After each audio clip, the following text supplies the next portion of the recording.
I going live. We going live. All right. It's 7 o'clock. I got to push the button. Yay. Welcome back to the trumpet.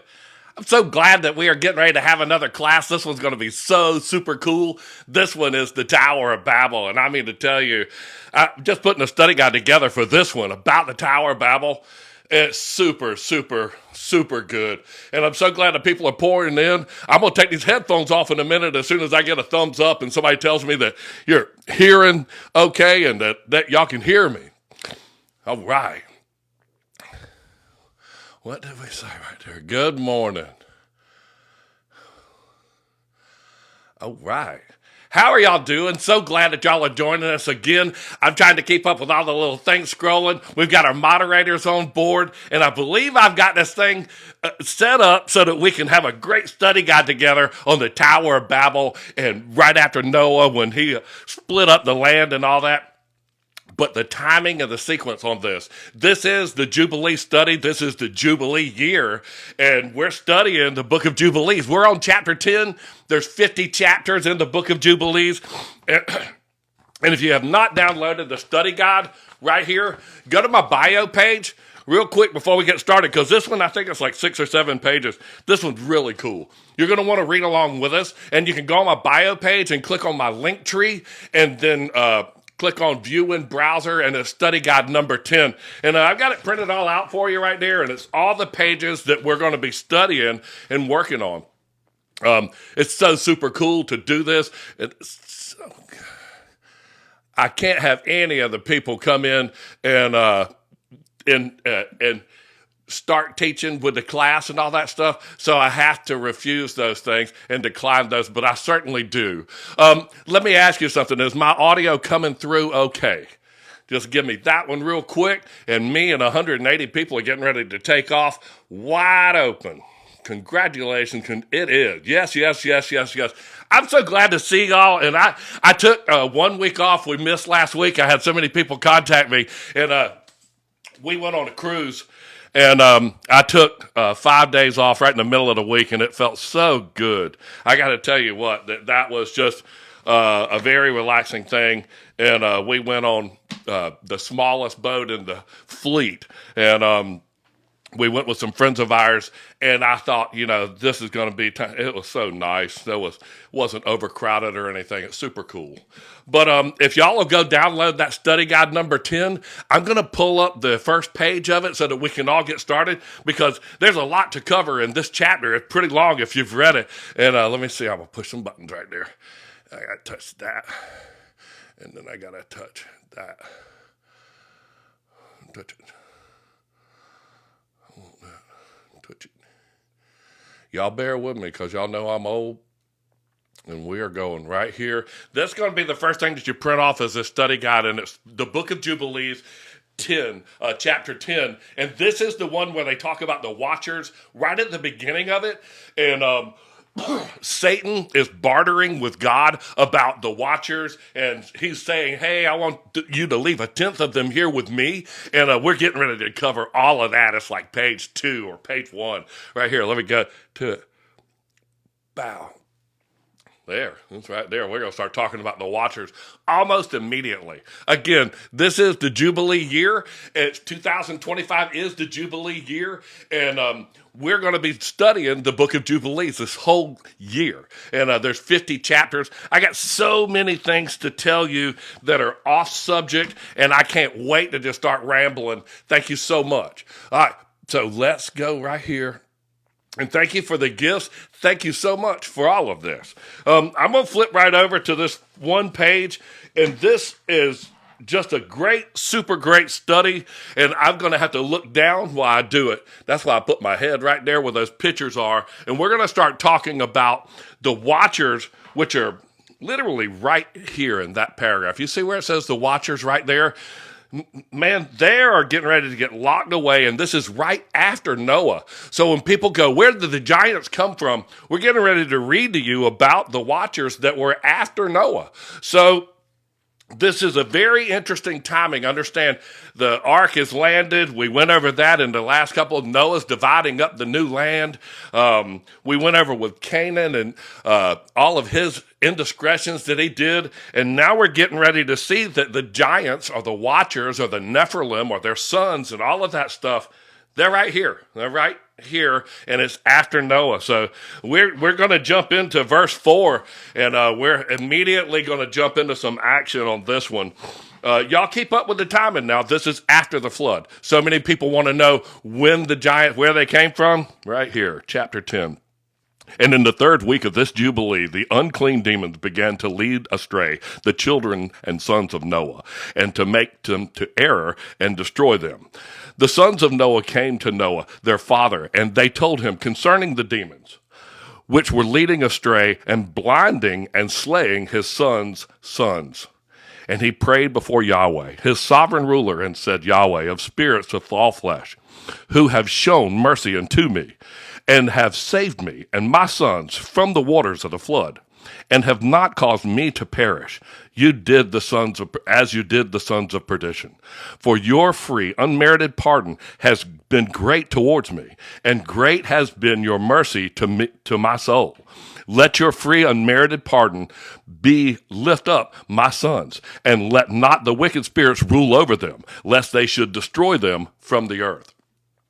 I know that y'all are just now, if y'all are just now starting to join us, we are studying about the people that built the Tower of Babel. This is the book 10 of the book of Jubilees. This was found in 1946, right after the Second World War, buried in a cave along with the rest of the Old Testament documents of the Bible. The book of Jubilees and the first book of Enoch were right there. So understand, when they're talking about the Watchers and Enoch and all that stuff, these two books coordinated immediately. And,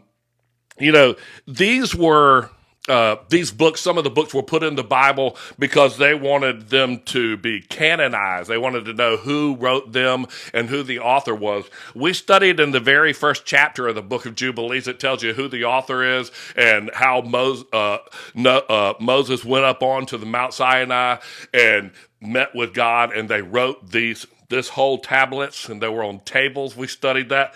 This is so cool. And, we have so many books in the Bible now that we don't even know who the author is, and yet there's biblical canon. This one right here, you go into your New Testament and look up the book of Hebrews right there. Nobody knows who the author of the book of Hebrews is. So, I tell you what's a real interesting study is to read right in the first paragraph of that, and you'll see that you try to figure out who's talking in the first chapter. I've got some stuff on it, and I'll get into it in just a minute. But let's talk about the Watchers right here in verse 4. And this is right there. That's the Watchers. Thank you so much for the gifts. Again, if you're just now joining, this study guide is free for you to download. Click on my bio page and go to my link tree and download it. It's like 6 or 7 pictures, and it's in color. It's really cool. Some of these are etchings. And I've taken them so there's no copyright issues on those because they're hundreds of years old. And then the other pictures are in color, and they're from my Bible that's from 1918, I believe, or 1819, something like that. Y'all know better than me, I bet you. So, but right there, we're going to start. But do you bless me and my sons that we may increase and multiply and replenish the earth. And you know how your Watchers, the father of these spirits, acted in my day. And as for these spirits which are living, imprison them and hold them fast in the place of condemnation. And let them not bring destruction on the sons of your servant, my sovereign ruler. For these are malignant and created in an order to destroy. In the order to destroy. And let them not rule over the spirits of the living. For you alone can exercise dominion over them, and let them not have power over the sons of the righteous from henceforth and forevermore. And Yahweh, our sovereign ruler, bade us to bind all. Now, you understand that Moses wrote this, and he is telling this story, and it's written by the hand of God, and he is one of the angels, and you can hear how he's talking, and he bade us right there to bind them all. So just know that the dude that wrote this book, if you want to put something in canon, he's one of the angels that you meet. Now, we're getting ready to go immediately to the next page, and that is where Satan, the prince of Mastema, or the chief of spirits, he is bartering with God on this next page right here. Now, this is Enoch, and he's the one that captured, he's one of the first men to learn to write. And you can see right here that this verse 13, and Noah wrote down all the things in a book as we instructed him concerning every kind of medicine. Okay? Right up above that, he gave the medicines of the watchers. All right, so let's listen to right here in verse 8. I'm going to start at the beginning. And this is Satan bartering with God to get him to leave spirits on the earth. And this is just amazing right here. And the chief of the spirits, Mastema, came and said, Yahweh, Creator, let some of them remain before me, and let them listen to my voice, and do all that I shall say unto them. For if some of them are not left to me, I shall not be able to execute the power of my will on the sons of men. For these are for corruption and leading astray before my judgment. For great is the wickedness of the sons of men. That's that first verse right there, or verse 8. And this is God. He said, let the 10th part of them, sorry. He said, let the 10th part of them remain before him, and let 9 parts of them descend into the place of condemnation. Okay, so 1 out of 10 of the bad guys got to stay. And I mean, there were 200 fallen angels, and then they mated with the women of earth. You're talking about hundreds and hundreds of people that are, these are the Nephilim. These are the fallen angels. This is Satan. And it says his name right here in verse 11, right there, Satan. And one of us, he commanded, one of us, man. No, Moses is right. It's one of us. He's an angel. One of us, he commanded that we should teach Noah all their medicines, for he knew that they would not walk in uprightness, nor strive in the righteousness. Okay, so when you see that medical staff and it's the snakes that cross, remember that in the Bible, he said, hold a bronze serpent up with the snake, and that's the medical symbol nowadays, but that is he said that would cure them all that had gotten bitten by that snake if you build a bronze serpent and they look upon it and raise that up. And it was basically like on a cross. I wish I had a picture of it, but he raised that snake up and they all were better. So here we just talked about the medicine in verse 10, and we did according, right here, and we did according to all his words, all the malignant evil ones we bound in the place of condemnation, and a 10th part of them we left that they might be subject before Satan on earth. All right, right here, that's the chief of Mastema, the chief of spirits. Mastema is his name. Now they call Satan right here. So I don't want to get into the division of, hey, they all mean the one thing, and it's like the Father, Son, and the Holy Ghost, whatever you want to make. They definitely got 2 different words there, so that they are subject before Satan. And I know that in Revelation it says Satan is the dragon, he's the old devil, which is the serpent that bound that old serpent, which is the devil and Satan for 1,000 years. I love that, man, how he talks like that. Just amazing. And then we explained to Noah all the medicines for their diseases, together with their seductions, how he might heal them with herbs of the earth. Hey, there's Martha. My wife will tell you, Gigi, she's on here. She will tell you that the things that are going to heal you come from this earth. I know Martha Quinn medicine man or whatever, but the things that are going to cure something, they've already been created. They're probably in the bottom of the ocean. We're just too crazy to go look at that. We decided we wanted to go look at the moon instead of go look at the thing that covers 3/4 of the earth. But we're getting ready to see that so many things were documented and written down by these people. And, people say, well, where did the book of Jubilees come from? Well, I mean, it tells you right here in the next line that Noah wrote some of these things down, and he wrote down their medicines and what have you. They wrote these things down on pillars, and so that people could make etchings off of them, and they find them all the time. Doesn't say by who at the bottom of most of them. So Let's keep going. This is just amazing. This is what the Watchers, this is Satan, and he just got left a tenth of all the evil Nephilim on earth to listen to his commands. And we just read that right there. People want to know, where did all the bad people come from, or where all these bad things? There you go. And it says until the day of his return, until Jesus Christ returns. So if you want to know where they came from, they've been here. They made it through the flood. All these dudes right here that got left, they made it right through the flood. I don't know what they breathe. They're angels. They are higher. There's the fifth element is called aether, aether, and I don't know, man. Maybe they breathe that, and maybe it's in the water as well as it is in the heavens or the firmament or space or whatever you want to call it.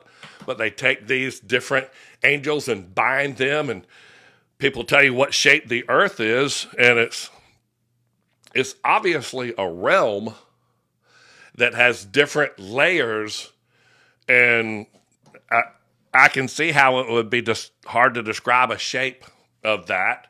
And y'all tell me what shape a realm is, and I'll go right along with you. All right. So he gave right here.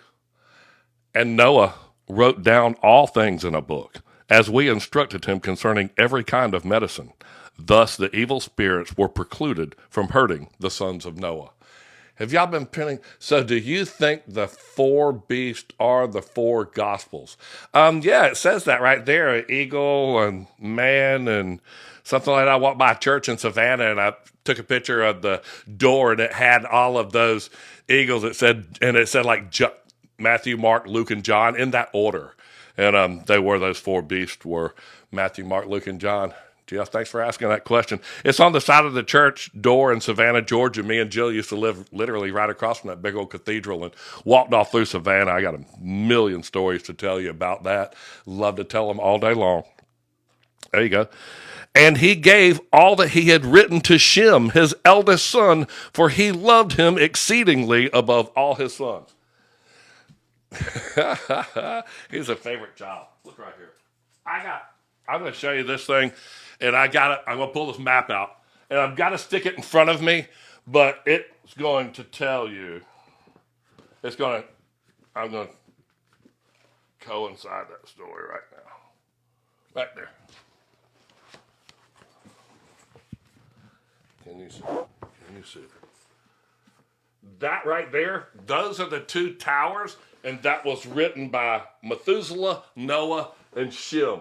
And that's the two towers on the map, time of map. That's exactly what it's talking about. That is where Noah gave that to Shem, and it's right there on the map of time. This thing's 22 foot long, and I have to back up. But we're talking about right here, man. This is when they wrote all this map of time. And all these things, these medicines, those were all the medicines of the Watchers were written on that. So you're like, hey, where'd they get that from? Well, it tells you exactly where that came from. Any more questions, y'all? They'll pin them up there, and I don't mind stopping. At least getting good enough to where I can stop every once in a while, because that's a lot to pack in right there, man. We just talked about how Satan, or the chief of spirits, Mastema, how he was bartering with God about having a tenth of the spirits, and right there, they left a tenth of the spirits to Satan. Right there. And, of course, this is Enoch, and he wrote all that down for him. But it talks about how Noah wrote this down. And we're getting ready to just, the next pages are just amazing. Oh, okay. Let me read that last two verses right there. It's really important. I don't want to skip this part. And Noah slept with his fathers and was buried on Mount Lubar in the land of Ararat. Okay, I mean, you can go look that up. There'll be a bunch of pictures on things that you can go right there, and there'll be people take pictures of it and all that stuff. And this book lines up pretty much for me, and I love the way that it tells you when it happened.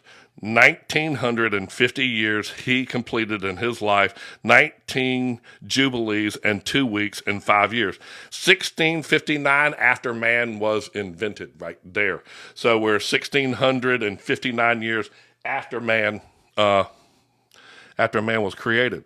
And in his life on earth, he excelled the children of men, save Enoch, because of the righteousness wherein he was perfect. Shut your mouth. They hid his work until they found the book of Jubilees, the study guide right here. They found the book of Jubilees, and they found the book of Enoch 1. In 1946, they were buried for 2,000 years, man. And for he was perfect. Now, he did get conducted. We read, 2 weeks ago, that he was conducted into the Garden of Eden. For Enoch's office was ordained for a testimony to the generations of the world, so that he should recount all the deeds of the generation until generation, till the day of judgment. Right there. So that's why that picture of Enoch, I've taken the book of Jubilees and sort of put these pictures in there. These are pictures from sketches from, not Goya, Doré. That last name, the guy's name is Doré.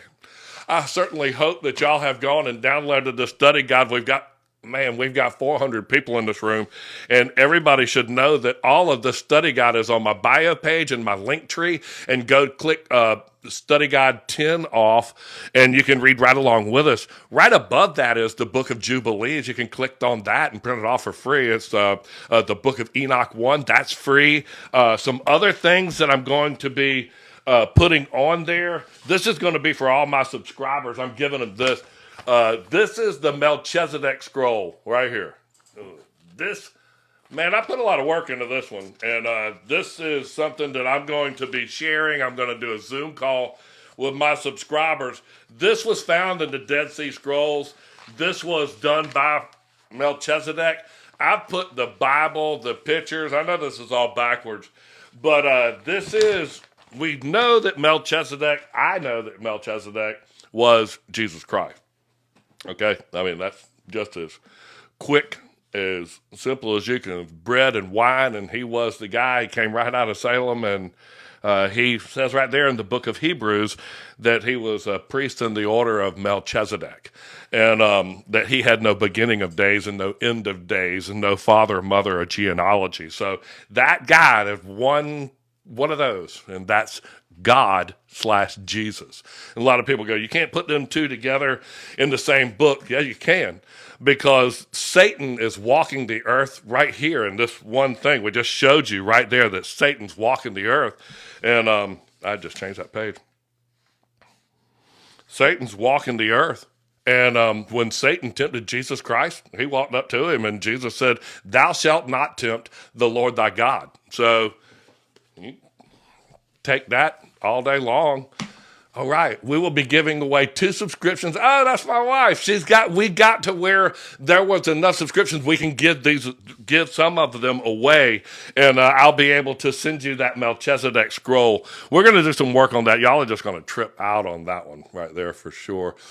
Oh, hang on. That's not the right page. I'm going to this one. All right, y'all ready to do the Tower of Babel? Because this whole thing is the Tower of Babel right here. This one page is the Tower of Babel, how they put it up, where they put it up. Shinar, this is cool. I just can't wait to read this for you. Buckle up and print out the study guide off my bio page right there. It's in my link tree, and you can read right along with me. It's going to be bigger than this. And all of these study guides, if you print all of them off, if you take the covers off of them, it's going to make you a nice book of Jubilees when you get done. And it's probably going to be about 300 pages deep. It's really cool. Okay, you ready? Let's roll. And in am I still coming through okay? It doesn't let me print. You know what? I get that question all the time, and Jill should print that up there. If you click on the top 3 buttons in the upper right-hand corner, it'll say open in browser, and then you open in browser, and it'll let you do whatever you want to with it. You can download it or print it, and you can print it in black and white. A lot of the pictures are black and white. I do that to save my color cartridges, but I do put the stuff in there in color in case you want to print it. It's really, really beautiful stuff. Let's go. So y'all can hear me okay? Good. And then the third and 13th Jubilee, in the first year, in the second week, Peleg took to himself a wife, whose name was Lomana, the daughter of Shinar.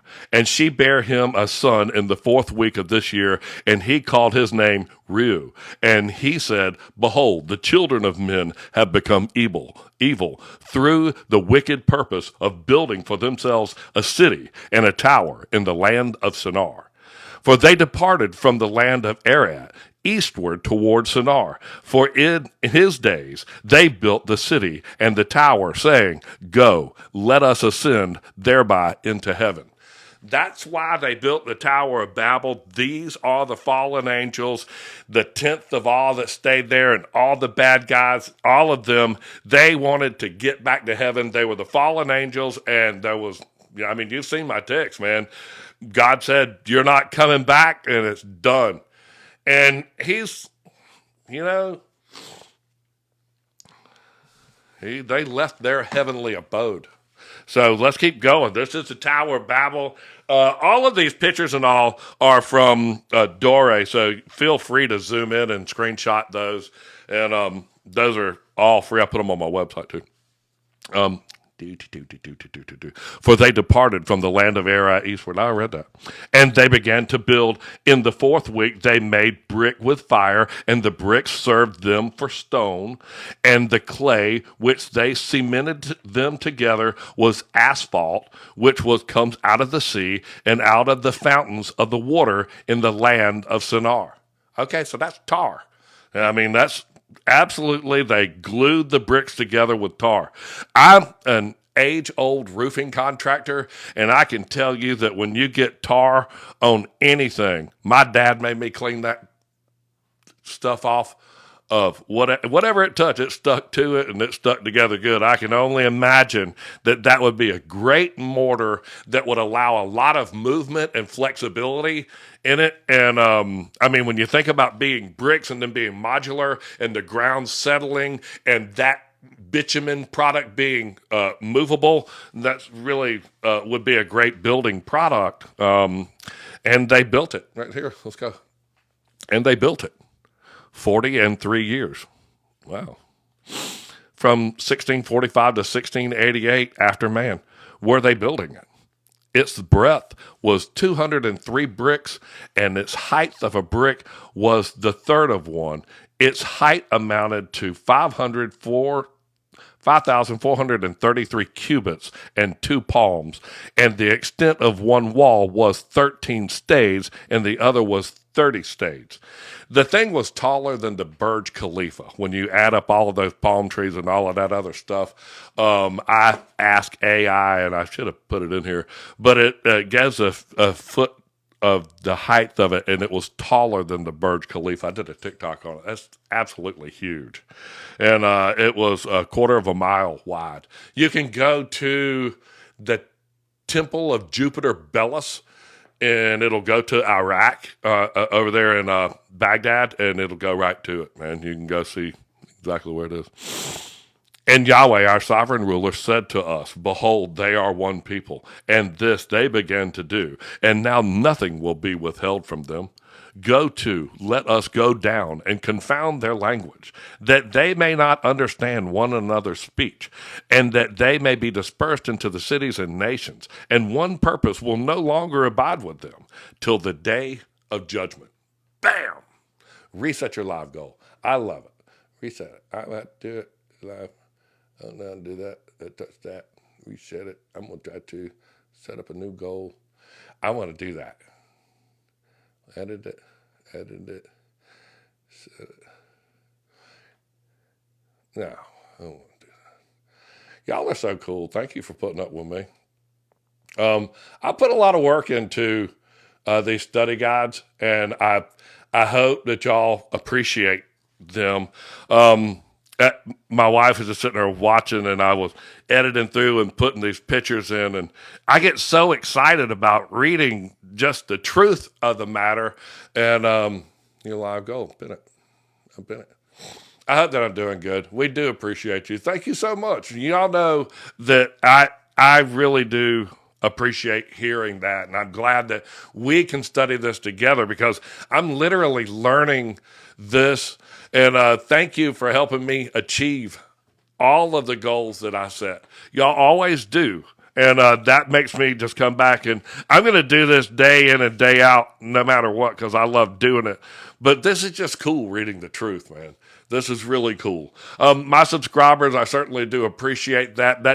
I just know that y'all support me, and I certainly know that all of y'all watching, I'm glad that we're all learning this together. Believe me, this is not some knowledge that I held in my head, and I decided that, hey, I'll make a TikTok about this. Man, I printed this out and started reading it, and me and you are reading together. It's just it's an amazing read. It's nothing but great information. Not one thing in any of the chapters have any of us ever read that it says, hey, go shake snakes at people or go do something weird. It doesn't. And Yahweh descended, and we descended with him to see the city and the tower which the children of men had built. Yahweh descended, and we descended with him to see the city. Moses is writing this. Moses and an angel, and he showed him all the things of the children of men. And I mean, there you go. We know who we are. And he confounded their language, and they no longer understood one another's speech. And they ceased then to build the city and the tower. I'll take a cut. The tower is still standing. It's not still standing. That's the next line. And they did blow it over, and actually the next two lines it's called overthrow. But just know that the Bible doesn't say that it was blown over, and that's where the confusion comes in. Brother, I was reborn 2 years ago, and you, brother, is a blessing to us all. Mike, I love you so much. My son's name's Mike, and he's helped me so much, and I just do love all of y'all. I really do. When I say that at the end of the text, me and my family do love y'all. You give me a whole new bright perspective of what I need to be doing, and I need to be just blurting this word out. I need to be the trumpet. It is the Jubilee year, and they announce the Jubilee with trumpets, and that's what I'm going to do. So let me touch this little button one more time, okay? And then I think I'm going to go to that page. See, these are in color. So these pictures, it was 1839 that my Bible is, and these maps are from there. And this shows some of that division with Tubal and Canaan and where Ham and all them went. And remember last week or so we showed that this was like the Guyana River and all that stuff. But you'll see right there at the top where it did blow the wind blew it over. And it is fallen. The tower is falling over right here. And I love the way they call this land of Shinar. And it's just beautiful the way they describe this. For this reason, the whole land of Shinar is called Babel, because Yahweh did there confound all the language of the children of men. And from thence they were dispersed into their cities, each according to his language and his nation. And Yahweh sent a mighty wind against the tower and overthrew it upon the earth. And behold, it was between Ashur and Babylon in the land of Shinar, and they called its name Overthrow. And they also called it the Temple of Jupiter Belus. And you can look it up there. It's a square thing. It's huge, too. But it's a big square hole. And you know, they found the stuff with the pyramids. I would not doubt that the things that support, I'm a general contractor, and I make things stand up. And, you know, for me to sit there and look at the pyramids and the sands for thousands of years, stand there, I was like going, man, there's a pier footing in that thing that I almost...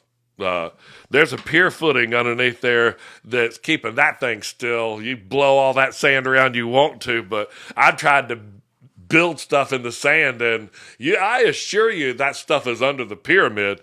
Here's the other funny little trick. Have you ever tried to dig a hole in sand? like one like 1,800 feet deep. I guarantee you hadn't. You won't get no more than 2 or 3 feet before you're going, man, that stuff keeps running right down in the hole. So first, before they built any of that stuff there, they had to remove that stuff there. And they had to remove the sand and tunnel into it. And that ought to be a blast.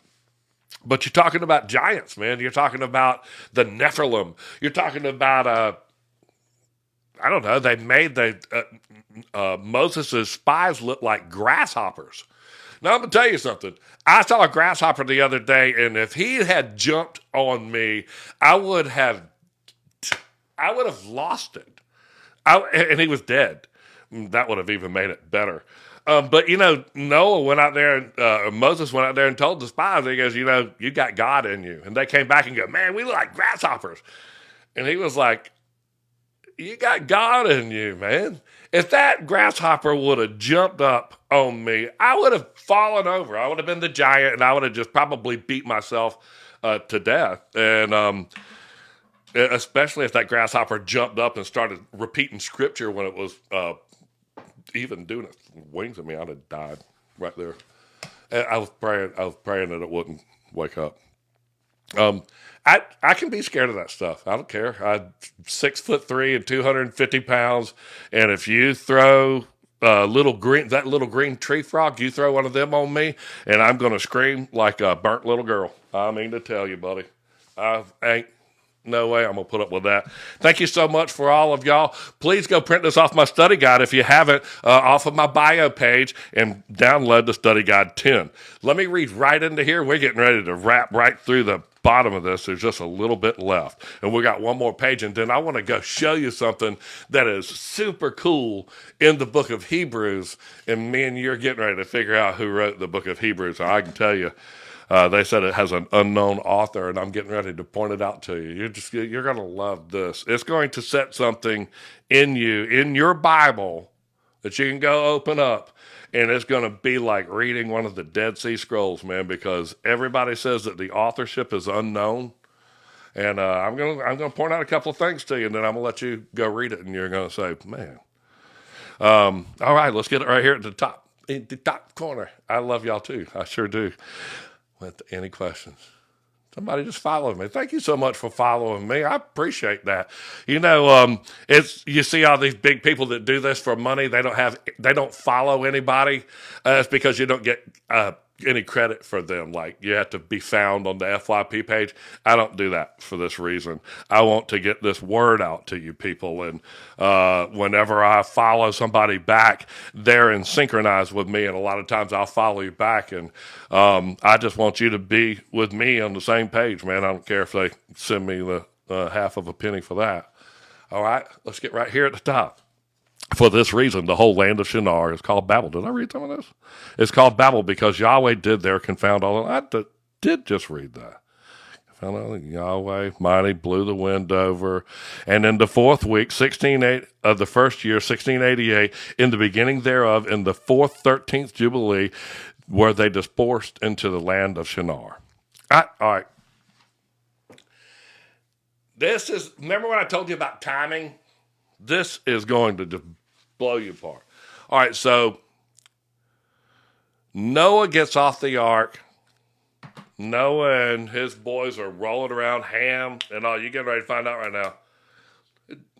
Jackwagon and Billy over here build the Tower of Babel, the Nephilim. 1/10 of the angels are with Satan in Babylon building a tower. He's probably over there going, hey, no, man, a little stairway to heaven. Never going back. Now, here's the trick. Ham and Canaan and Japheth and Shem and all them, they're right here, man. They're in that next chapter right there, okay? So just know that the giants and the Nephilim and the people that are from the evil spirits of the chief of spirits of Mastema, they're all on the earth. They just built a tower.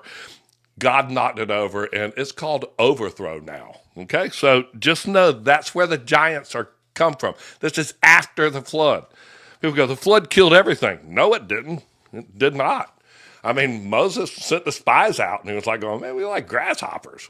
Thank you so much. Thank you so much for all of the gifts. And let's read right here where the sons of Noah probably sat back and was watching this tower go, man.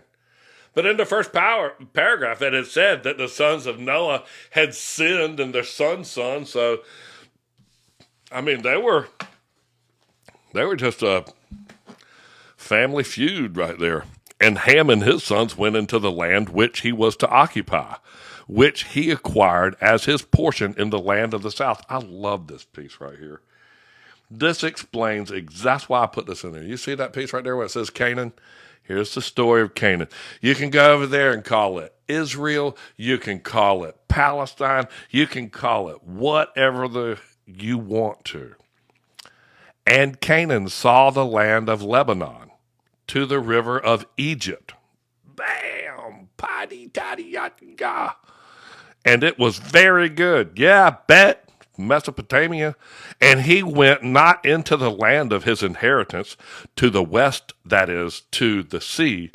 And he dwelt in the land of Lebanon, eastward and westward, from the border of the Jordan, from the border of the sea. Right through there. I took a little bit better picture of that. Let me see if I can find it. I did. I took a bunch of pictures of my granddaughter's basketball game too. And that's where I just came from. He took that piece right there. I'm going to read it to you again, that one paragraph. And Canaan saw the land of Lebanon. And that's Lebanon right up there at the top of that. I don't know if you can see it. It says Eber. That's Lebanon, the very tip. And Canaan saw the land of Lebanon to the river of Egypt. That was very good. And he went not into the land of his inheritance to the west, that is, to the sea. And he dwelt in the land of Lebanon, eastward and westward, from the border of the Jordan, from the border of the sea.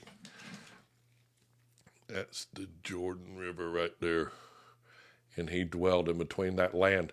It's called Israel now. Or it was at one point a piece of Palestine, or the 12 tribes or whatever. The land is called Canaan, and the people that live there, they're very simply called the Canaanites. It's no, hey, that was originally the Canaanites, and Canaan went there, and he started all this. Just a knucklehead. I got in trouble for saying that. But that's my boy Canaan right there, man. He's just wrecking the whole thing. And they tell him.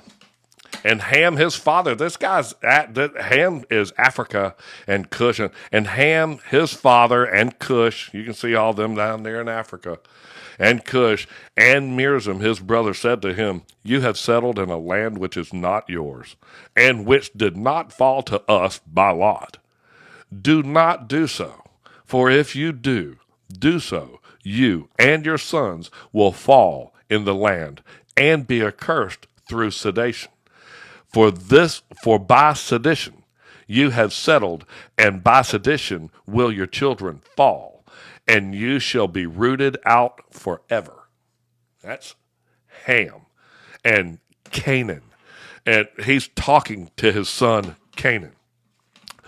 Right here, the next verse, I'll try to move my head out of the way. Dwell not in the dwelling of Shem. That's Shem's land right there. He gave him all. Shem got the whole land. We all read that it was last week or the week before. Go print that study guide 9 and all the other maps blow in. It shows you right there. And go print those out. Do not dwell in the dwelling of Shem. I'm reading right here. In the dwelling of Shem. For to Shem and to his sons did it come by their lot. Cursed are you, and cursed shall you be beyond all the sons of Noah, by the curse by which we bound ourselves, by an oath, in the presence of the Kodesh judge, and in the presence of Noah our father. Wow, Kodesh judge right there. Kodesh judge, and in just a little bit we're going to find out that that's Melchizedek, and he is the Kodesh, but they don't call him Melchizedek. I think we studied that like 2 or 3 chapters ago, and they don't call him Melchizedek. They call him, and by this Torah. There is no end of days or beginning of days by this Torah, this word. And God, Jesus is the word, Jesus is God, and God is the word, and the word was God. Just, it's amazing how all that gets put together. I got a couple of cool maps. This is that one map bigger. I wish you would print it out. It actually takes up the whole piece of paper right here, and it's in color. It's right out of my 1839 Bible, and it is the ancient world, and it's the descendants of Noah, and it tells all of their divisions of land and that stuff. It really gives you some, when it describes in some of those other chapters, it describes the study guide in the study guides, and you can sort of put it together. Help do that right there. All right, let's go right up there to the top. I'm sorry. A frog in my throat. Holy cow. You know what, man? I watch people go live, and have people in the room, and for 400 people to be in this room is amazing, and I want to thank you. But when I put a TikTok out and it doesn't get much traction, I know I hit home. No, I know that one hurt them, and we're sort of fighting against. When I say them, that's the thank you so much for the completion of my live goals. Goodness gracious, are they doing that again? That's so cool. Thank you, Jesus. Thank you, Jesus. You know, it's just such an amazing thing to get to teach y'all. And to have this many people in the room, and it's because it's the truth. It's not like, you're not in here for my looks or none of this, man. This is, and I'm not ugly or anything like that. I mean, nobody swiped by. I'm not a troll, but this is really valuable information, and it just adds a lot of truth and explanation to the book of Genesis and Exodus. And it is the book of Genesis and Exodus about halfway through it. In one of the special studies, I'll tell you the things that are left out of Jubilees, and they'll make sense to you. It'll make sense. It's not a big deal. It's not like it's the 10 Commandments or anything like that. It's just some things. Some of the things that leaves out are, I don't know, the 10 Commandments say thou shalt not kill, and in Leviticus it tells you that that's not so much the case. And this is called the Lesser Genesis. And if you think about it, and anybody that's taken any of these classes, they know that this has got more Genesis and more to Genesis and more explanation and dates and times and receipts. And this is Genesis on steroids. And I'm just telling you that they tried to divert us from getting this and from studying this. And in the book of Daniel 12:9, it says, "Go thy way, Daniel, for the words are closed up and sealed until the time of the end." And they're talking about this book right here. They found the Dead Sea Scrolls. It is the time of the end, I believe. We are 40 Jubilee periods after the crucifixion of Jesus Christ. And I don't want to say bad things come in 40s, but a lot of 40s, a lot of 40s, man. The rain for 40 days and 40 nights, and he fasted for 40 days, and, several others. And then my wife, she was like going, a baby is 40 weeks, and a lot of things happen in 40s. So just keep that all in your mind. Let's read these last couple of chapters together, or last couple of verses together, and let's keep going. We went right through this chapter, and I must have put my head down and went to work. 40 is very significant. Oh, I know what it was. Daggum, the people asked for a king. Here I go, off subject with 4 verses ago. So the people weren't okay with the judge. We just said the word judge on the last page. And the people were not okay with the judges, and they said, we want a king. And Samuel said, oh, dude, man, I want to talk to God. And he said that a king's going to take all your sons and going to sell your daughters and take your land and do all this and tax you. And they went, no, man, we really do. We want a king. And he went back and told them and said, God, I told them what you said, and they still want a king. And God said, don't feel bad, dude. They didn't reject you. They rejected me. They rejected God. So Samuel was the first king. And the first prince, I just figured out, was David. Because David was anointed to be the king while Saul was the king. And if you're watching the house of David, then David lived in the house of Saul, which is what the giants are out to destroy, because the giants actually occupied Jerusalem and Bethlehem. It says that right in the Bible. And I mean, the Nephilim, the giants, Goliath, his brothers, whatever. And this just an amazing story in the house of David. I mean, his last episode that was just came up. It's the fallen angels talking about them. They're here on earth, man. I mean, those dudes are, but it says right there that they left them. So let me read this last little bit right here. I see all these things. I'm a Londoner. I love London. And since I have had you in my life working through the Holy Spirit, it's got more. Life is full. I tell you what, I love London. And we have some wonderful friends that have taken me and Jill there several times, and they fly us for free. And I love that. Your life is full. People ask me what I get, and I got invited to do a podcast or something, and I want to figure out what my findings were. What did I anchor myself in this with? And I anchor myself in this because of the rest that I receive in the Lord. And how good I sleep, knowing that He takes care of me. And I used to be one of the fifth largest roofing contractors in the state of Florida. I put the roof on the Orlando International Airport. I put the roof on 69 of the schools in Brevard County. It was a big deal. And I tell you what,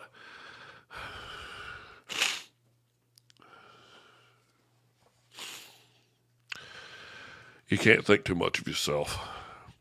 And you worry about all the things that you own, all the things that you got to hold on to. And while we were over in England one time in Liverpool, I read in a museum, it was a slave museum, and it said that a man that owns a slave has to hold one end of the chain or the slave will run away.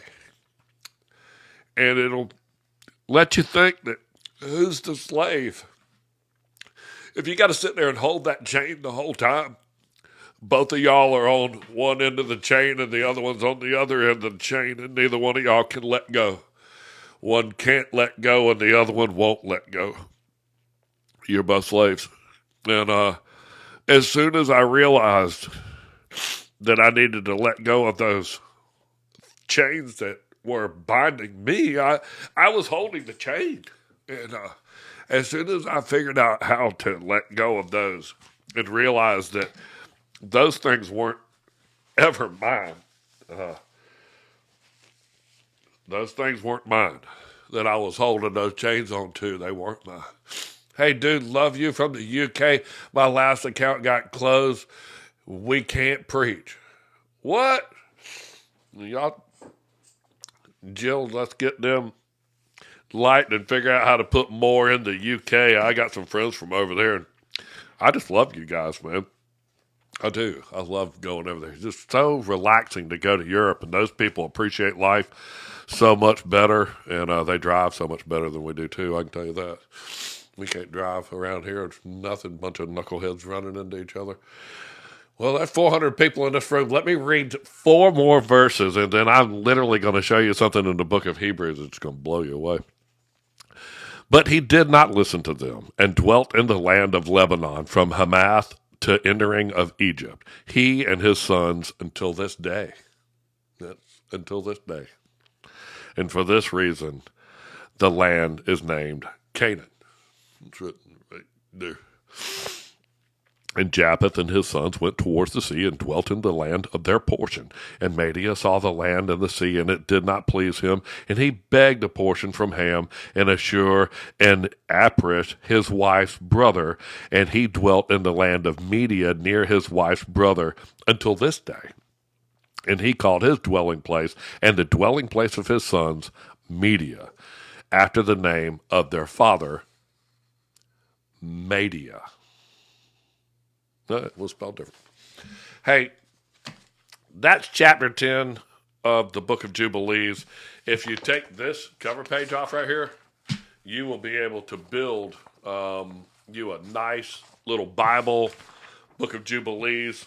And that's what the whole design process was for you and us to end up with a book at the end of this.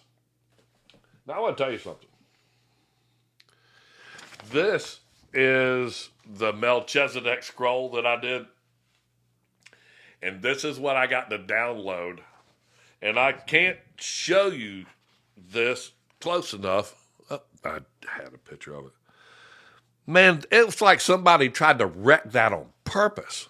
And it's very obvious that somebody's gone through and put colons and commas. It's like, you know how you scan something and then when you reprint it, it's got all kinds of asterisks and all? Well, that's the only thing that I could get from it. And I had to systematically go through and delete all of that pieces and parts out of it.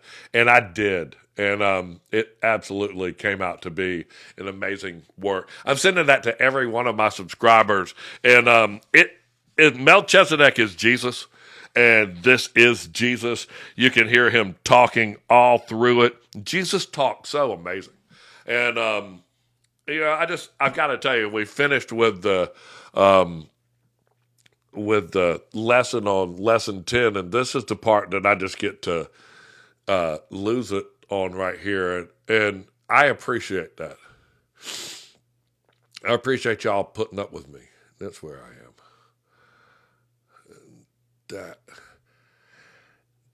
That's in that Melchizedek thing, man. That's what I put in there because there's an announcement in there, and all it talks about is the Jubilee year. What is the first words of it?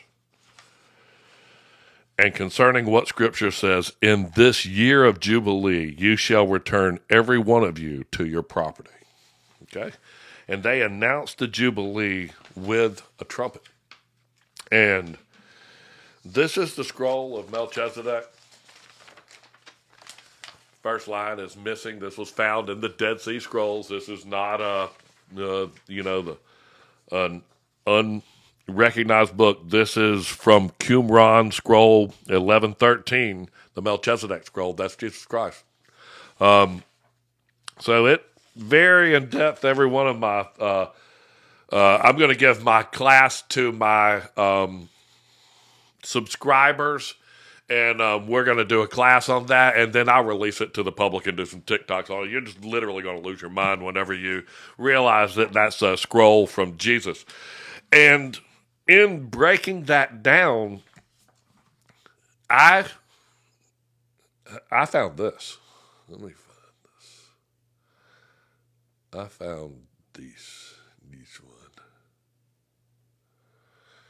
In your Bible, the book of Hebrews,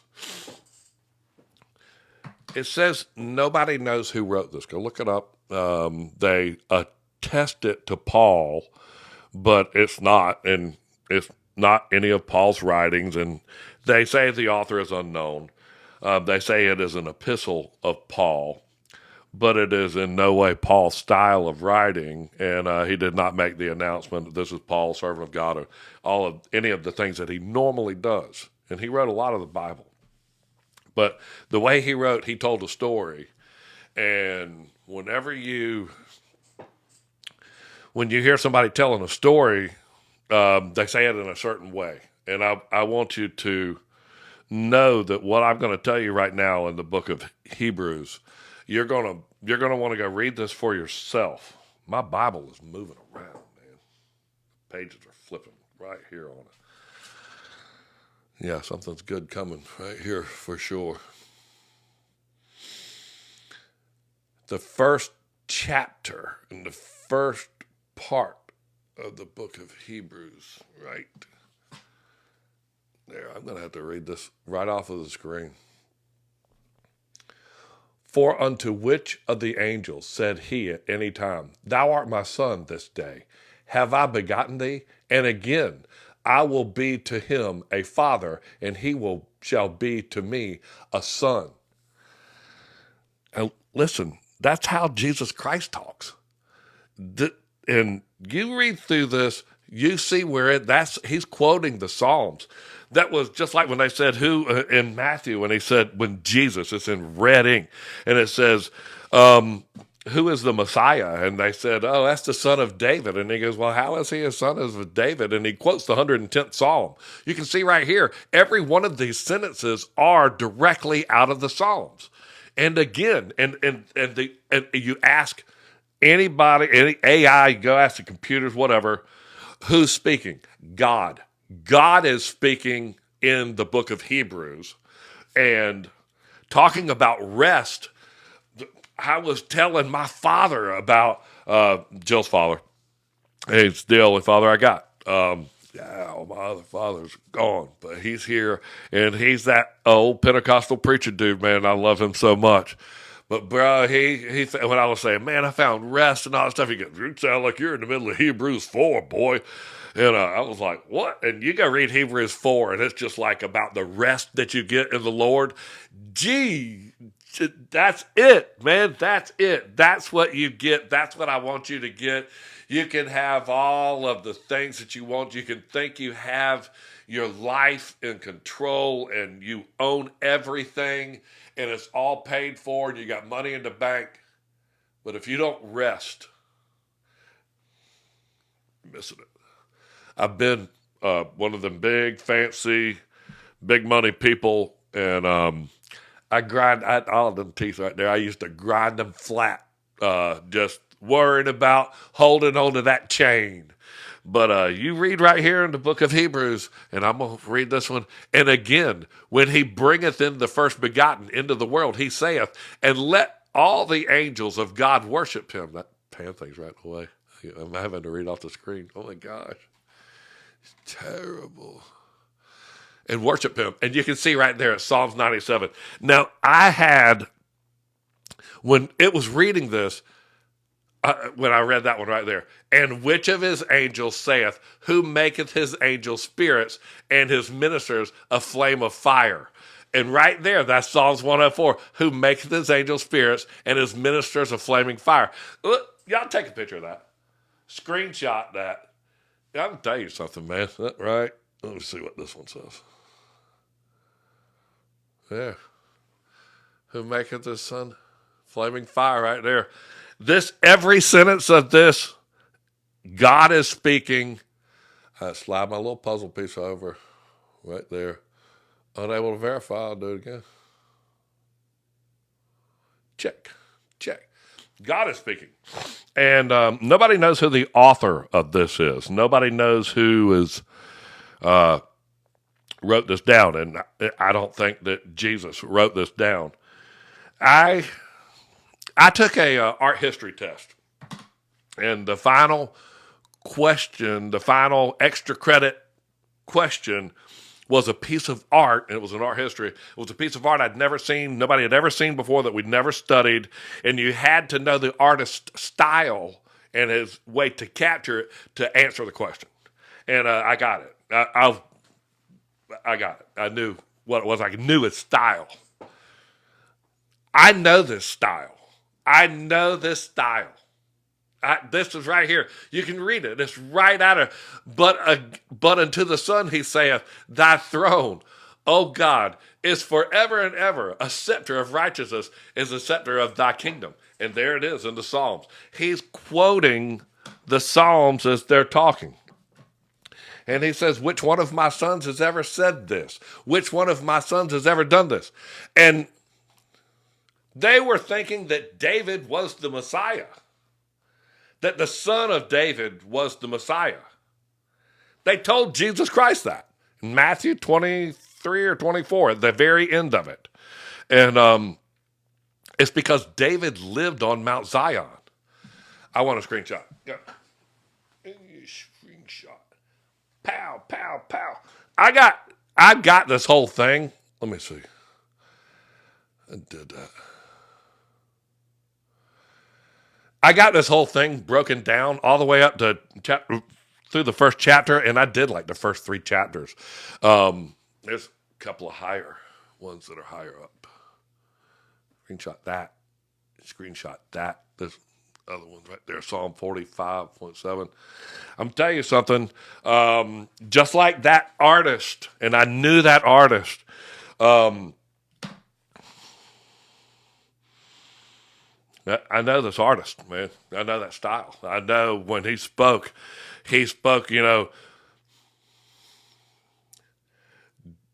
doesn't your, what, I don't want to misquote him. Doesn't your law say that I call you gods? When Jesus said that, doesn't your law say that I call you gods? They were getting ready to stone him.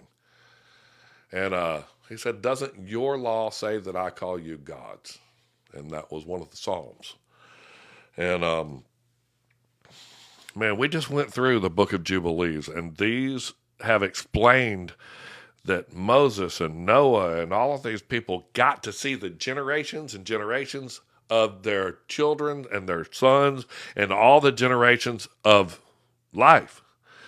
And I think David was one of those people that got to see that. I mean, you literally can see where Satan is walking the earth. As a tenth of his people are left, they build the Tower of Babel. It isn't like there's another flood that happened after that. These things are all here, all out. And David somehow meets up with the people from the king of Tyre, which is Lebanon. You just read right there in Lebanon and right below it, and that's the king of Tyre. And it says, you have been in the garden of God. And the masons of Tyre built David a palace on top of the mountain of God, Mount Zion, the same as which the city of David. And before he took it over, it says that the king should come in through the front door, and anybody that comes in another way, the same as a robber and a thief. And that's scripture. And David snuck in, had his men sneak in through the fish gate with the tunnel up to the Guyon tunnel and all that stuff. So, I mean, he slayed the lame and the blind, which were hated of David's soul. Let me flip through some more pictures I have right here. And, it's just like I said, that I'm sure that, well, the Satan was walking around, even in the book of Job, the sons of God were there, and so was Satan, was there among them. So, I mean, it's not like he wasn't there, telling these people. He definitely was, leading there. It's odd to think that Shem and Ham and Japheth and Noah's sons are probably like over there going, man, oh, dude, Dad's going to kill us. Dad's going to kill us. All right, let's go. I want to show you some of these fallen angels that were in there. We're right there. That's the hybrid. That's what's in the beginning scenes of the most recent House of David. And they let us choose wives of all the daughters of men. I'm going to tell you something, man. These dudes were giants. Shem, Japheth, Ham, all these guys, Noah, that got off the boat. The boat's 45 foot tall, okay, when it was built.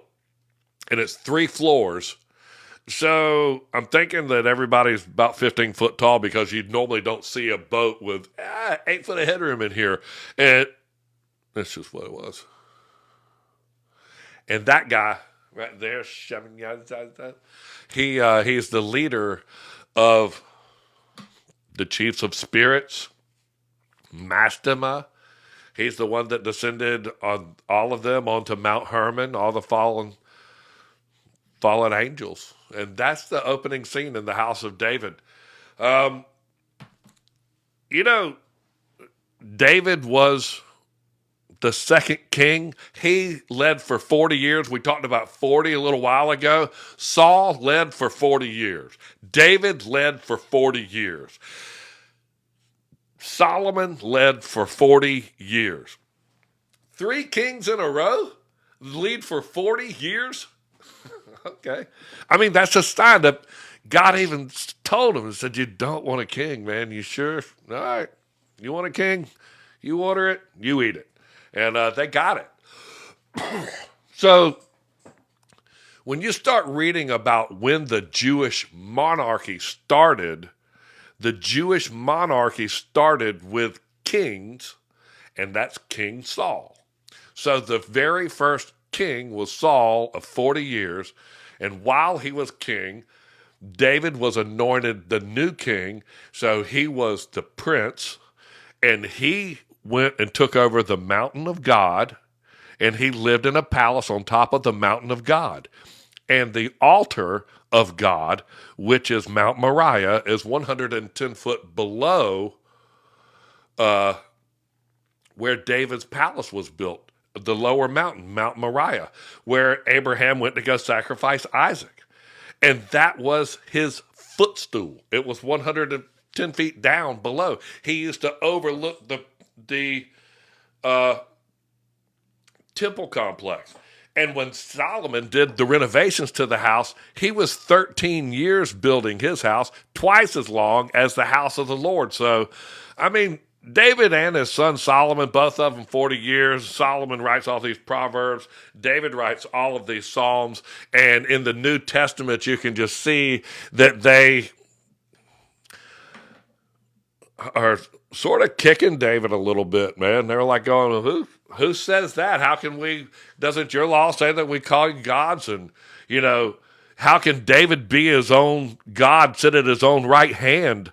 And it says in the 110th Psalm that David calls himself in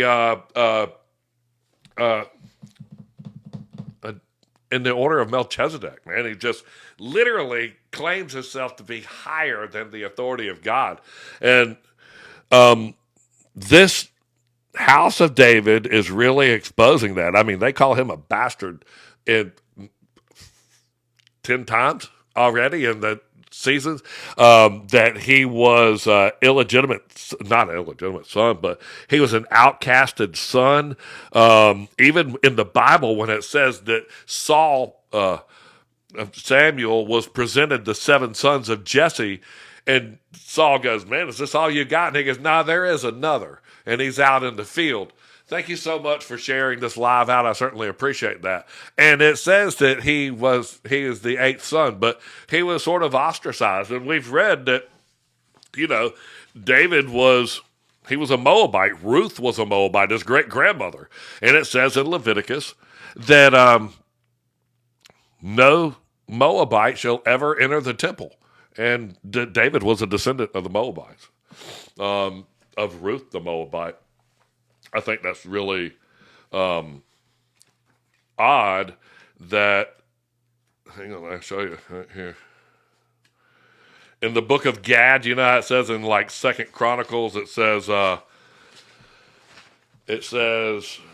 in 2nd Chronicles, it says that no Moabite shall enter, that we should refer to the book of Gad the seer. Okay. The fire angel and the Philistines is in there. David, the wise judge. Hang on. There's the chapter. You see it says the Moabite. This is the book of Gad right here. David, the Moabite. And he explains to this guy, he's like going, hey, we're getting ready to put you out in the field and work you, and you can get on out of here for bringing that poor subject up. But David was a descendant of a Moabite. He was a outcasted son. Oh, you know what? Before I go to Hebrews, God, Gigi, what's that young lady's name that's on here? And I like her. She said some things that I didn't think were so far correct about that letter from the Sanhedrin about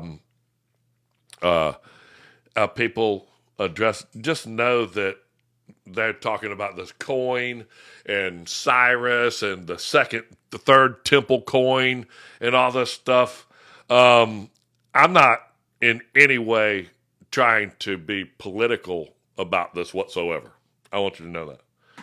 But the Sanhedrin wrote a letter, and that would hold about as much weight as the Knights Templar writing a letter, because you represent something that is so old and so outdated, and the Sanhedrin are the ones that got rid of the Book of Jubilees. Absolutely are the ones I can show you the date, time, when they did that, and they took the Book of Jubilees out, and the Essenes put it in the Dead Sea Scrolls and put it into these caves and sealed it away, along with Daniel's prophecies, and they all came and are coming true.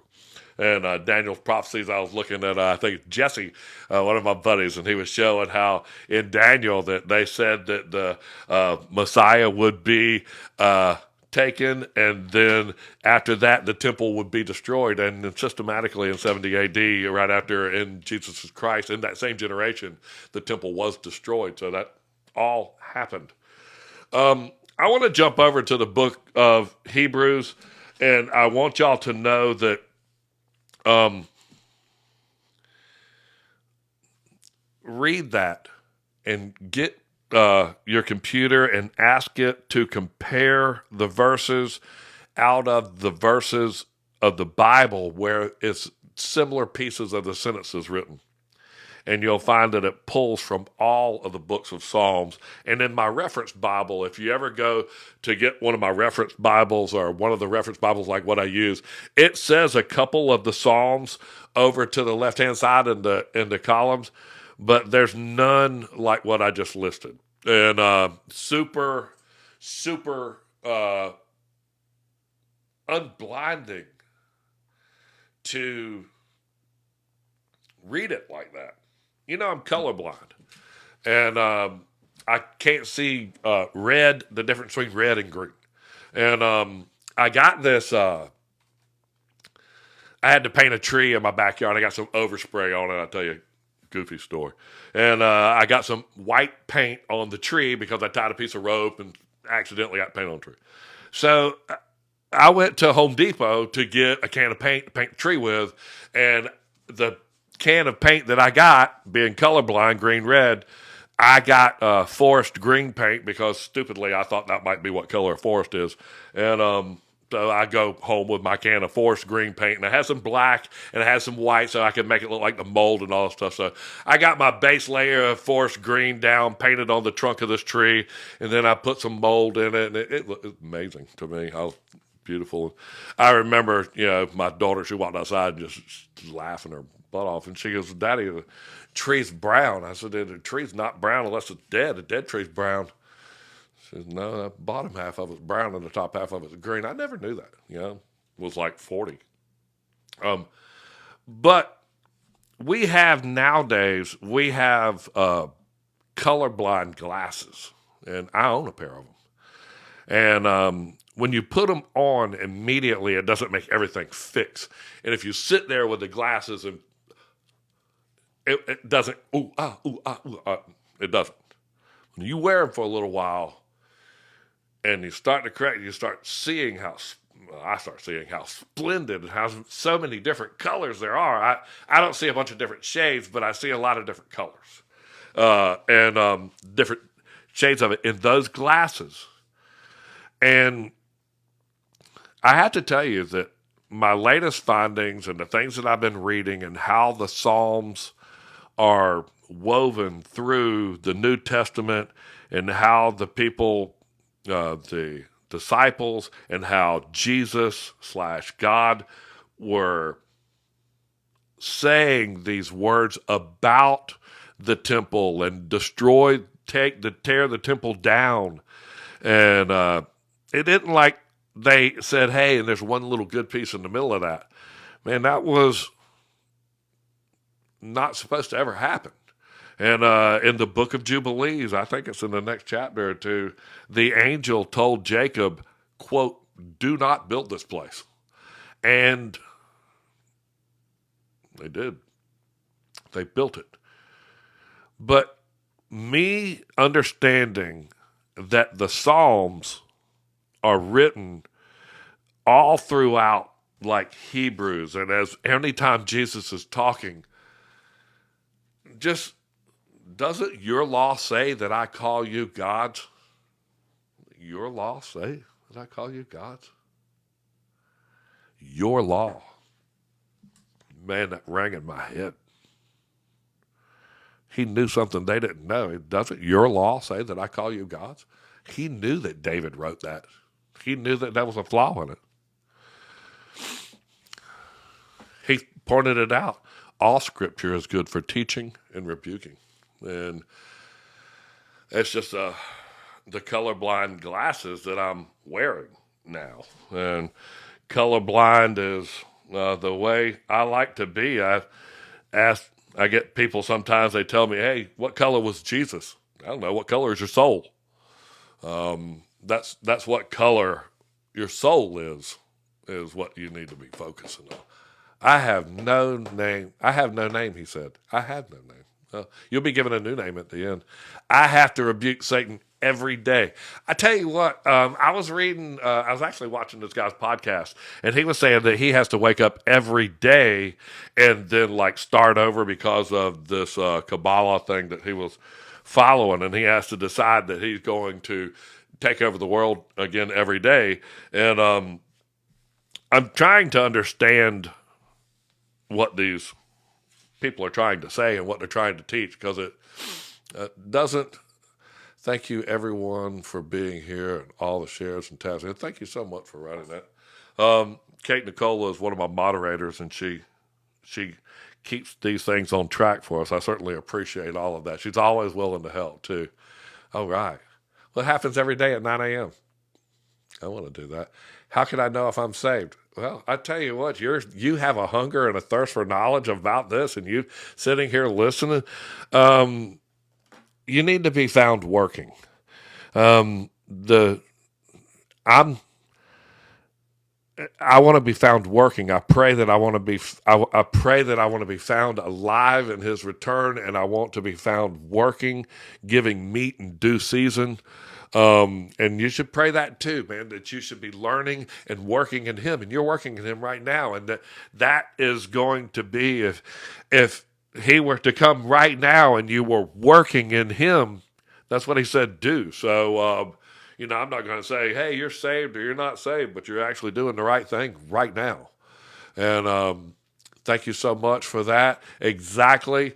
I love all these comments. I wish that I could keep up with them a little bit better, and I'll be glad to take y'all's questions because I'm sort of covered a lot of the things. This Melchizedek scroll, if y'all please do subscribe, I will send that to you. I put a lot of work into it, and I don't want to just put it out on the internet for free right now in my link tree, because I want my subscribers to have something special. This is literally the scroll from like Jesus Christ, and it talks about the Jubilee year, and I took a bunch of stuff out of it, man, like commas and slashes and asterisks and stuff like that they were trying to confuse it with, and when you delete it all out, it's man. Let me see. I think the last sentence in it is really crazy. I remember. Here's the last. Then you shall have the trumpet sounded loud in all the land. Yes, ma'am. Yes, sir. I will. I got a big old trumpet too, bro. Big one. Big trumpet. The drill motor trumpet. This thing's so loud. It's just like a train horn, man. But I'm 60, so I'm not going to blow the trumpet like that. And listen, the first line in the scroll of Melchizedek is missing. It was destroyed. The second line is, concerning what Scripture says, in the year of Jubilee, you shall return every one of you to your property. It's the book of Jubilees. Okay? That's the first recognizable sentence, and the last recognizable sentence is, then ye shall have a trumpet sounded loud in all the land. And it's got ... after it, and that means that it was chewed up. But I am integrating, like I did that thing with Hebrews, I'm integrating the scriptures where the Melchizedek scroll, because that's all it's doing, is just literally saying things like that book of Hebrews did with the Psalms integrated in between that. It's literally the same thing. It's just amazing. So I just purchased, and I certainly do. Thank you for all your subscriptions. That supports me. And I want to do this full time, and your support, I know that those subscriptions are, they're like $5. And I worked on this for about 3 hours. And I just got started. And I integrated a lot of the pictures and my thoughts of, hey, that's the scripture and this is where this came from. And there's a lot of work that went into that. And I appreciate your support. And I want to show my appreciation back and give that to my subscribers first. I'm going to tell you that my heart tells me to give y'all these Jubilee things, and I always will. So you can go to my bio page, and on my link tree right there, the book of Jubilees is free. The book of Enoch 1 is free. All of those things you can print off. I can tell you one thing I'm working on right now is the Protevangelium of James. Gosh, I got a lot of work to do in that. It's on my link tree, but that is the birth of Christ. And, that's just a super cool thing to read, a story of James, his brother and stepbrother or whatever it was. Joseph had a couple of kids from a previous marriage, and he was betrothed to Mary, and he was much older. And James and Jude are those brothers that were associated. And he said his book is Jude, is right before Revelation in the Bible, and he quotes Enoch on the last lines of it and all. He starts quoting Enoch. So literally Jesus' brothers are quoting that, and that's the Protevangelium of James, and they're talking about, you can go to my bio page and get it off that link tree, and it talks about when Mary said, yo, make the mule stop, I gotta go somewhere. They go into a cave, which is where a manger would have been. Nobody had a barn built for the livestock barn built. If they were going to build something, man, they're going to sleep in it. But it's just a great story, man. And James is the brother of Jesus, telling you what happened, the blinding light, and the certification that she was a virgin. That was there too. It's right there in the middle of it. They had one of the people come in and certify that. All right. Let me see some of these other questions. GT6 Fat, thank you so much. Who? Cat. Thank you, Cat. I love all of y'all. Thank you so much for helping out. Gigi, I love you so much. My wife is just an amazing, amazing person. And I have to tell you that she is not behind every good man, and there ain't no way she's behind me. That woman's in front of me, and she deserves it. She's better than me. She's better than me. And everybody needs somebody like that. Everybody needs rest, and you find that in him. Please know that every day I wake up in the morning and I put one foot on the ground and say thank. I put the other foot on the ground and say you, and I say thank you. And I say, please put a hedge of protection around me and my family and all of y'all.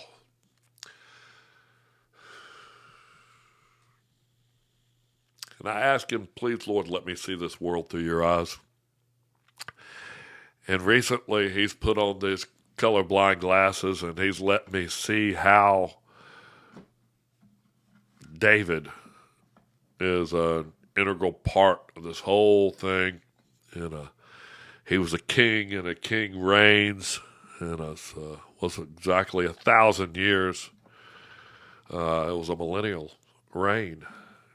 And just a couple of things. I mean, that millennial reign is written literally right there in the book of Gad. So I appreciate y'all sticking with me. The one thing that I want you to do, please, out of all of this that you take away, one next week's study guide, I'll have that put up. I'll load these onto YouTube.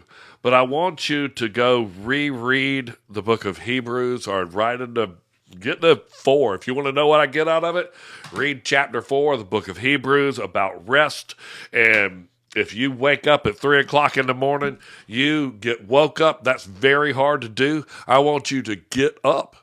Get up and go read your Bible. Get up and go flip it to something wide open and read the first thing you put your eyes on. Read a couple of verses above and then read a couple of verses afterwards so that you can set the context for it. And so how can I get into the books? Of Melchizedek? There's only one book. And the only way to get that book of Melchizedek right now, you can download it off the internet if you want to. It's going to come up with this computer garbage looking thing. And it almost looks like when you copy, edit, paste something and it's like turns it into Chinese. So my followers, my subscribers, I'm going to give them this Melchizedek scroll book. I think I got a couple pieces over here. I do. I put a lot of work into this. Each one. It's actually that scroll from the Dead Sea Scrolls. So this is not a, hey, when was this written? This was written and put in the caves, most likely before Jesus Christ was here. And it talks about him. Melchizedek is Jesus Christ. The bread and the wine. So that's the Jesus scroll. But I tell you what, if you want to read the book of Hebrews right there in the middle of your New Testament and you're polished and you think about those sentences and where they came from, I gave you some examples. You go back and you read them. I'll pull them right back up again. Some of these are the examples of how these sentences read. And I'll back out the way so that you can take a screenshot. But you can see where they come from in the Psalms right there. And he's saying, which of my angels has ever said this? Or which of my angels has ever done this? This is God speaking. And again, when he bringeth into the first begotten into the world, and he saith, and let all the angels, God speaking. And again, when he bringeth into the first begotten into the world, and he saith, and let all the angels things being made so much better. Just crazy. These things are just screenshot that. Y'all gotta read that Hebrews thing, man. You just have to. And read it with a new light on. And if you want to read about rest in him, read Hebrews chapter 4. Y'all go do that, and I guarantee you'll sleep like a baby tonight. That is all about him. I can't wait to get the scroll of Melchizedek out to you. And our next study guide, it is really, really getting good in the book of Jubilees. We learned about the fallen angels. We learned about the Nephilim. We learned about the ones that were left here, a tenth of the angels that were left for Satan.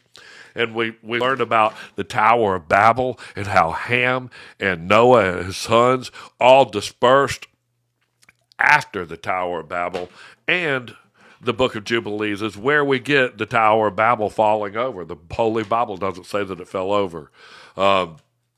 So everybody knew about the book of Jubilees, and the Sadducees, those guys in about 150 BC, they're the ones that pulled the book of Jubilees out of circulation along with Enoch 1 because it didn't align with the Babylonian calendar that they were following. And they were following the Babylonian calendar and the book of Jubilees. That was a 354-day year that they modified that followed the moon and the stars. And the book of Jubilees has a 364-day year that is perfect. And it just didn't align with their principles. So, and their calendar that they had adopted in Babylon in their captivity. So they had it removed and sort of hidden. And in the discovery of the Dead Sea Scrolls, they found it. And the church had tried to cover it up. obviously. And even the part where it says, Jacob, do not build this place. He was told by the angel. They wrote that, and the Knights Templar helped them do it and went and got copies of it. And in 1913 or something, those guys wrote a version of that instead of do not build this place that reads right along with the Holy Bible where Jacob stacked the stones. And it was all because there were a bunch of stone stacking masons, man. And just God and all the cool people were all carpenters. Moses, Noah. Moses was in the wooden crate floating down the river. Noah, he was in his ark. Jesus was a carpenter.